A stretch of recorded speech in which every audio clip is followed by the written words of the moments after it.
ಇಡ್ಲಿ, ದೋಸೆ, ಪೂರಿ, ಅನ್ನ, ಅಕ್ಕಿ ರೊಟ್ಟಿ ಎಲ್ಲದಕ್ಕೂ ಕಾಂಬಿನೇಷನ್ ಆಗೋ ಥರ ಟೊಮೆಟೊ ಗೊಜ್ಜು ಹೇಗೆ ಮಾಡೋದು ಅಂತ ನೋಡೋಣ ಬನ್ನಿ. ಒಂದು ಬಾಣಲೆಗೆ 3 ಟೇಬಲ್ ಸ್ಪೂನ್ ಎಣ್ಣೆ, ಸಾಸಿವೆ, ಸ್ವಲ್ಪ ಜೀರಿಗೆ, 4-5 ಬೆಳ್ಳುಳ್ಳಿ, ಜಜ್ಕೊಂಡಿರೋ ಬೆಳ್ಳುಳ್ಳಿ ಹಾಕ್ಕೊಂಡು ಚೆನ್ನಾಗಿ ಮಿಕ್ಸ್ ಮಾಡ್ಕೊಳ್ಳಿ. ಎಣ್ಣೆಯಲ್ಲೇ ಚೆನ್ನಾಗಿ ಬಾಡಬೇಕು.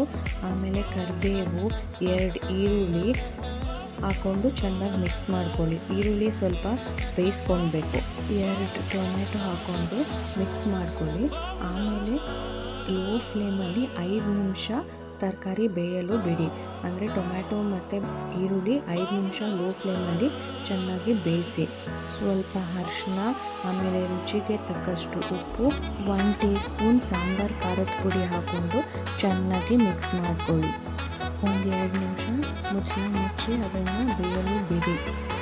ಕಾಫಿ ಗ್ಲಾಸಲ್ಲಿ ಅರ್ಧ ಗ್ಲಾಸ್ ನೀರು ಹಾಕಿ ಚೆನ್ನಾಗಿ ಅದನ್ನು ಮಿಕ್ಸ್ ಮಾಡಿಕೊಂಡು ಸ್ವಲ್ಪ ಕುದಿಸಿ ಅದನ್ನು ಬೇಯಕ್ಕೆ ಬಿಡಿ. ಲಾಸ್ಟಲ್ಲಿ ಸ್ವಲ್ಪ ಗರಂ ಮಸಾಲ ಮತ್ತು ಗಾರ್ನಿಷಿಂಗಿಗೆ ಕೊತ್ತಂಬರಿ ಸೊಪ್ಪು ಮೇಲೆ ಹಾಕ್ಕೊಂಡು ಚೆನ್ನಾಗಿ ಮಿಕ್ಸ್ ಮಾಡಿಕೊಂಡು ಸ್ವಲ್ಪ ಹೊತ್ತು ಲಿಡ್ ಕ್ಲೋಸ್ ಮಾಡಿ ಎತ್ತಿಟ್ಬಿಡಿ. ರುಚಿಯಾದ ಟೊಮೆಟೊ ಗೊಜ್ಜು ready to serve. Like, share and subscribe to our channel.